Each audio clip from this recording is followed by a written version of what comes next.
அந்த மூளையை தன்னுடைய சிந்தனை அதைத்தான் எண்ணம் போல் வாழ்வு.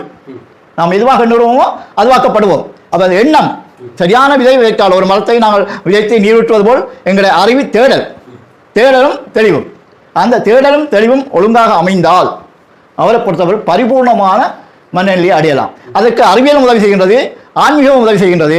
இந்த ரெண்டிலும் எது அவருக்கு ஒத்துவாகின்றதோ அந்த பாதையில் போகலாம்.